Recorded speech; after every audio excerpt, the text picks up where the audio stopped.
చేసుకుంటా వచ్చేవారు. ఇక్కడ కూడా స్వామివారి లీలలను గ్రామస్తులకు చెప్తూ జీవనం కొనసాగించేవాడు. ప్రతి సంవత్సరం ఇదే విధంగా ఆచార్యులు గారు తిరుమలకు వెళ్లి స్వామి వారిని సేవించుకునేవారు.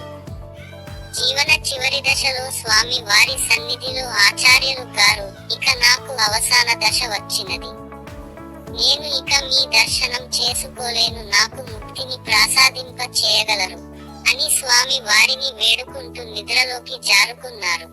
స్వామి వారు ఆచార్యుల స్వప్నంలో శకచక్రగదయుక్తుడై నందబద్ధంతో దర్శనం ఇది ఆచార్యులతో ఇలా అన్నారు: నేను నీ గ్రామానికి వచ్చి నీకు ముక్తిని ప్రసాదించేదను అని అంతర్ధానుడు అయ్యోను.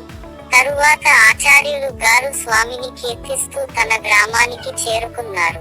కొన్ని దినముల తర్వాత స్వామి నాడు చెప్పిన సమయం ఆసన్నమైనది. ఆచార్యుల గారి వయసు మీదన తనముతో ఆ మాటను మర్చిపోయారు. స్వామి వారు ఆచార్యుల గారి స్వప్నంలో కనబడి ఆయన ఆచార్యులకు ఇచ్చిన మాటను గుర్తు చేస్తూ విన్య దర్శనము ఇచ్చేను. స్వామి వారి పాదములపై వ్రాళ్లి ఆనందాశ్రులతో అభిషేకించి సౌష్టంగా పడి నమస్కరించెను. భక్తి శ్రేష్ఠ నీ అచంచల భక్తికి తనీసి నీ సేవలుగాంచును, నీ సనీక సనితమునే ఉండి నీకు భక్తి యుక్తి ముక్తి నొసంగు ఆసక్తి తోసి కడకే వచ్చినాము, ఇక నీకు చిందింప పని లేదు, నీవు నీ గ్రామమునకు పశ్చిమానగల గాత్తుప్రి వింటావల్లు వాళ్లికము ఉన్న చోట నేను వెళ్ళినాను అని వెచ్చించి భగవంతుడు అంతర్జునుడు అయ్యోను.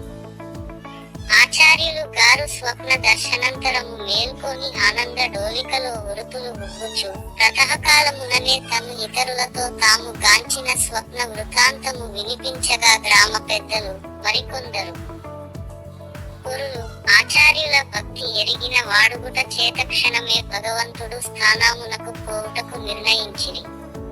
వెంటనే ఆచార్యులు ప్రజా జన సమూహం ఉత్సాహ భక్తి శ్రద్ధలతో గుమిగూడి ఖాజా భజంత్రీల వాద్య ఘోషలతో సుహసిని గణములను మంగళు హరతులు చేత పూని ఆచార్యుల గారి వెంబడి ప్రజలంతా పశ్చిమాన గట్టుపై చింత చెట్టు వాళ్లకము పుట్ట దగ్గరకు వెళ్లారు. అక్కడ స్వామి వారు శంఖచక్రములతో తేజవంతుడై విరాజిల్లుతుండెను. అది చూసి ఆ గ్రామ ప్రజలు సంతోష భరితులైనాడు. అప్పటి నుండి ఇప్పటి వరకు చుట్టూ గ్రామ ప్రజలకు ఇరువేళులై భక్తులకు ముక్తిని ప్రసాదించున్నారు. అప్పటి నుండి ఇప్పటి వరకు ఆచార్యుల వంశీకులే ఆర్యాకులై స్వామి వారిని సేవించుచున్నారు. ప్రతి సంవత్సరము గ్రామ ప్రజల సహకారములతో స్వామి వారి బ్రహ్మోత్సవాలు ఆ వంశీకులే నిర్వహించుచున్నారు. ఈ విధంగా చాకుంట వెంకటేశ్వర స్వామి స్వయంభు వెంకటేశ్వర స్వామి అని పిలువబడు